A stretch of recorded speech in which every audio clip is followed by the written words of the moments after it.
জন্মের সময় শিশুর ওজন কম হলে কী করণীয়? জন্মের পর নবজাতকের স্বাভাবিক ওজন খুব গুরুত্বপূর্ণ। জন্মের সময় নবজাতকের ওজন যদি 2.5 কেজির কম হয় তাহলে তা ভাবার বিষয়। আর যদি 1.5 কেজিরও কম হয় তাহলে তাকে অপুষ্টি শিশু বলা হয়ে থাকে। আবার 750 গ্রামের কম হলেও সেই শিশুকে ওজনহীন শিশু বলা হয় চিকিৎসকের ভাষায়। তাহলে জেনে নেওয়া যাক জন্মের সময় শিশুর ওজন হলে কি কি করণীয়।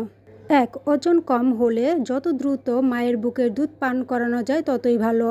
শিশুর বুকের দুধ পানের অসমর্থ থাকলে তবে নলের সাহায্যে মায়ের বুকের দুধ খাওয়াতে হবে, কিন্তু তোলা দুধ বা কেনা দুধ নয়।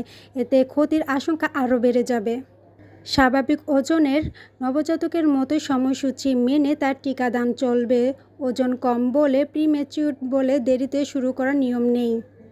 এদের সংক্রমণ বেশি হয়, তাই শিশুর পরিচর্যাকারীর পরিচ্ছন্নতা জরুরি। কেউ বাহির থেকে এলেই অবশ্যই পরিষ্কার হয়ে ধরবেন। এইসব শিশুর ঘন ঘন সংক্রমণ, রক্তশূন্যতা, বুদ্ধির বিকাশ, দৃষ্টি ও শ্রবণ শক্তির প্রয়োজনীয় পরীক্ষা বা মনিটরিং 12 থেকে 18 মাস পর্যন্ত চালিয়ে যেতে হবে। কোথাও পিছিয়ে পড়ছেন কি না নজর রাখতে হবে।